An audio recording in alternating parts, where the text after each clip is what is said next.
ఇలా చేస్తూ రావడం వలన ఉద్యోగాల్లో వచ్చేటువంటి ఒడిదుడుకులు తగ్గుతాయి. ఏవైతే పనులు సజావుగా సాగట్లేదు అనుకుంటున్నామో ఆ పనుల్లో కూడా చక్కటి కదలికలు ఏర్పడి అవి కూడా విజయవంతంగా పూర్తవుతాయి. అంత హాయిగా తేలిగ్గా మనందరికి కూడా ఉపకరించేటువంటి పరిహారం ఈ పరిహారం. ఇటువంటి మరిన్ని అద్భుతమైనటువంటి పరిహారాల గురించి తెలుసుకోబోయే ముందుగా దుర్గా అమ్మవారి యొక్క పరిపూర్ణమైనటువంటి అనుగ్రహాన్ని మనకు అందించేటువంటిది, మనకున్నటువంటి కష్టాలన్నీ కూడా తీర్చివేసేటువంటిది, ముఖ్యంగా రాహుగ్రహ సంబంధమైనటువంటి దోషంలోంచి మనం తరింపజేసేటువంటిది అయినటువంటి దుర్గా ఆపదుద్ధారక స్తోత్రాన్ని శ్రవణం చేద్దాం, ధన్యులమవుదాం.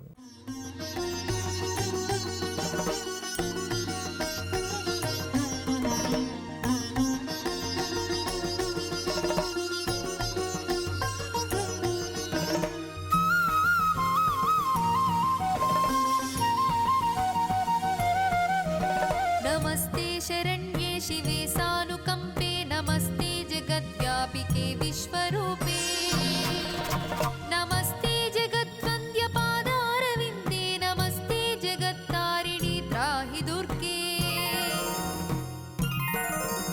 नमस्ते जगच्चिन्त्यमानस्वरूपे नमस्ते महायोगि विज्ञानरूपे नमस्ते नमस्ते सदानन्दरूपे नमस्ते जगत्तारिणि त्राहि दुर्गे अनाथस्य दीनस्य तृष्णातुरस्य भयार्तस्य भीतस्य बद्धस्य जन्तोः त्वमेका गतिर्देवि निस्तारकर्त्री नमस्ते जगत्तारिणि त्राहि दुर्गे अरण्ये रणे दारुणे शत्रुमध्ये नले सागरे प्रान्तरे राजगेहे त्वमेका गतिर्देवि निस्तारनौका नमस्ते जगत्तारिणि त्राहि दुर्गे अपारे महादुस्तरेत्यन्तघोरे विपत्सागरे मज्जतां देहभाजा त्वमेका गतिर्देवि निस्तारहेतुर्नमस्ते जगत्तारिणि त्राहि दुर्गे नमश्चण्डिके चण्डदुर्दण्डलीला समुत्खण्डता खण्डिता शेषशत्रो त्वमेका गतिर्देवि निस्तारबीजं नमस्ते जगत्तारिणि त्राहि दुर्गे त्वमेवाघभावा धृता सत्यवादिर्न जाता जिता क्रोधना क्रोधनिष्ठा इडा पिङ्गला त्वं सुषुम्ना च नाडी नमस्ते जगत्तारिणि त्राहि दुर्गे नमो देवि दुर्गे शिवे भीमनादे सरस्वत्यरुध्यल्तमोघस्वरूपे विभूतिः सचीकालरात्रिः सति त्वं नमस्ते जगत्तारिणि त्राहि दुर्गे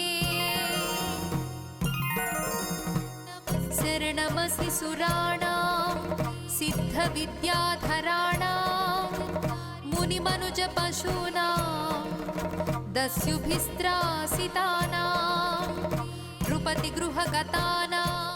మనం గత కొద్ది రోజులుగా హనుమాన్ చాలీసా గురించి తెలుసుకుంటూ వస్తున్నాం. ఈ హనుమాన్ చాలీసా అంతా పారాయణ చేయలేనటువంటి వారు ఇందులో ఉండేటువంటి ఏ ఏ శ్లోకాలను పారాయణ చేసినట్లయితే ఎటువంటి ఫలితాలు కలుగుతాయి అనేటువంటి అంశాన్ని చాలా సుదీర్ఘంగా తెలుసుకుంటూ వస్తున్నాం. తులసీదాసుల వారు ఏ ముహూర్తంలో ఈ హనుమాన్ చాలీసాని లోకానికి ప్రకటితం చేశారో తెలియదు, కానీ ఆ రోజు నుంచి ఈ రోజు వరకు కూడా ఇది అద్భుతమైన ఒక మంత్రంలాగా ఉపయోగపడుతోందని మాత్రం చాలా స్పష్టంగా చెప్పుకోవచ్చు. గురువు దగ్గరికి వెళ్ళడం, మంత్రోపదేశం తీసుకోవడం, ఆ మంత్రానుష్ఠానం చేయడం, ఇట్లాంటి వాటి వేటితో కూడా సంబంధం లేకుండా కేవలం ఈ చాలీసాని పారాయణ చేసినంత మాత్రం చేతనే హనుమత్ సాక్షాత్కారాన్ని పొందినటువంటి వారు కూడా ఉన్నారు. అంతటి విశిష్టము విశేషమైనటువంటి స్తోత్రం హనుమాన్ చాలీసా. అటువంటి ఆ హనుమాన్ చాలీసాలో ఉండేటువంటి 30వ శ్లోక వైశిష్ట్యాన్ని గురించి ఈరోజు తెలుసుకుందాం. ఈ 30వ శ్లోకం చాలా విశేషమైనటువంటిది. ఇది మనందరికీ కూడా రక్షణను కలగజేసేటువంటిది. మనకు ఒక వ్యక్తి ద్వారా భయం ఉందనుకున్నా, లేకపోతే జంతువుల వల్ల భయాలు కలుగుతున్నాయి అనుకున్నా, లేకపోతే కోర్టు కేసుల్లో తీర్పులు ఎలా వస్తాయో తెలియక మనం అవస్థపడుతున్నాం అనుకున్నా, ఇలా మనకు ఉండేటువంటి కష్టాన్ని కానీ లేకపోతే విపరీతమైనటువంటి భయాన్ని కానీ తీసివేసి అమృతహస్తంలా మనల్ని సంరక్షించి మనకు కావలసినటువంటి ఒక మంచి ప్రొటెక్షన్ని అందించేటువంటి పరమాద్భుతమైనటువంటి శ్లోకమే హనుమాన్ చాలీసాలో ఉండేటువంటి 30వ శ్లోకం. ఈ 30వ శ్లోకాన్ని రోజు కూడా 108 సార్లకి తక్కువ కాకుండా జపం చేస్తూ వచ్చినట్లయితే కనుక ఇటువంటి అద్భుతమైనటువంటి రక్షణ మనం పొందగలుగుతాం. ఆ 30వ శ్లోకమే సాధు సంతకే తుమ రకవారే అసుర నికందన రామదులారే. సాధు సంతకే తుమ రకవారే అసుర నికందన రామదులారే. సాధు సంతకే తుమ రకవారే అసుర నికందన రామదులారే. साधु संत के तुम रखवारे असुर निकंदन राम दुलारे. అద్భుతమైనటువంటి శ్లోకం ఈ శ్లోకం. ఓ ఆంజనేయ స్వామి, నువ్వు ఎప్పుడు కూడా దుర్మార్గులైనటువంటి రాక్షసులందరినీ కూడా సంహారం చేసి, రాక్షస సంహారం చేసినటువంటి కారణం చేత శ్రీరామచంద్రమూర్తికి ప్రీతిపాత్రుడవయ్యావు. అలానే మాకుండేటువంటి శత్రువులు ఎవరైతే ఉన్నారో వీరందరిని కూడా నికృంతన చేసి, అణిచివేసి, నశింపజేసి మమ్మల్ని కూడా సంరక్షించు అనబడేటువంటి అర్థం ఇందులో పొసగి ఉంది కనుక ఈ శ్లోకంతో నిత్యం కూడా స్వామివారిని వేడుకుందాం. ముఖ్యంగా కోర్టు కేసులు కనుక నడుస్తున్నట్లయితే ఈ శ్లోకాన్ని రోజుకు 108 సార్లు కాకుండా 1000 సార్లుగా జపం చేయండి.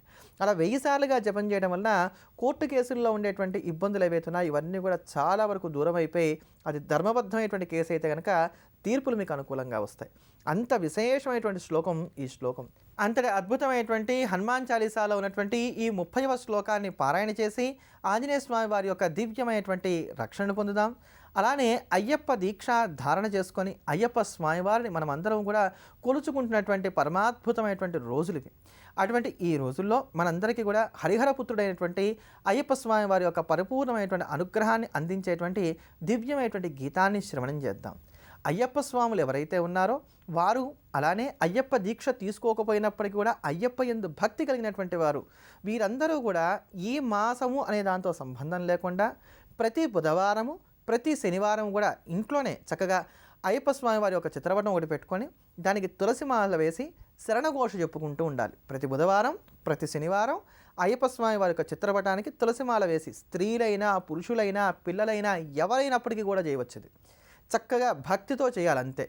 ఏ కాలంలో అయినా సరే చేయవచ్చు. ప్రతి బుధవారం ప్రతి శనివారం అయ్యప్ప స్వామికి తులసిమాల వేసి శరణఘోష చెప్తూ ఉండాలి. ఇలా చేయడం వలన అయ్యప్ప యొక్క అనుగ్రహం లభించి మన కోరికలు ఏవైతున్నాయో అవన్నీ కూడా చక్కగా నెరవేరుతాయి. అటువంటి అద్భుతమైనటువంటి రక్షణ మనకు అందించేటువంటి వాడు, మన మనస్సులో ఉండేటువంటి కోరికలు నెరవేర్చేటువంటి వాడైనటువంటి హరిహరపుత్రుడికి సంబంధించినటువంటి అద్భుతమైనటువంటి గీతాన్ని శ్రవణం చేద్దాం. అయ్యప్ప కటాక్షానికి పాత్రులమవుదాం.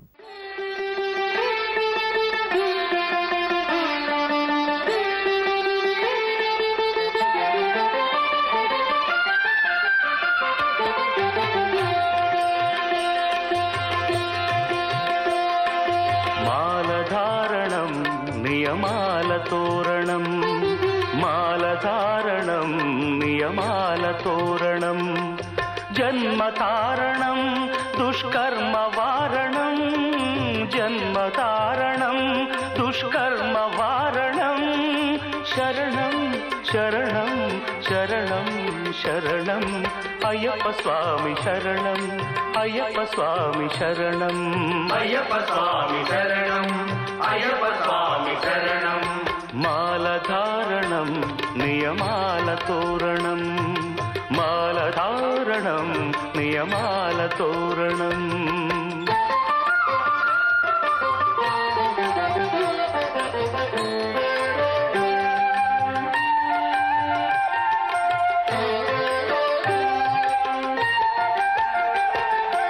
ఉదయాస్తమ్ముల సంధ్యలలో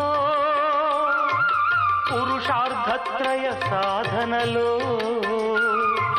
చతుర్వేదముల రక్షణలో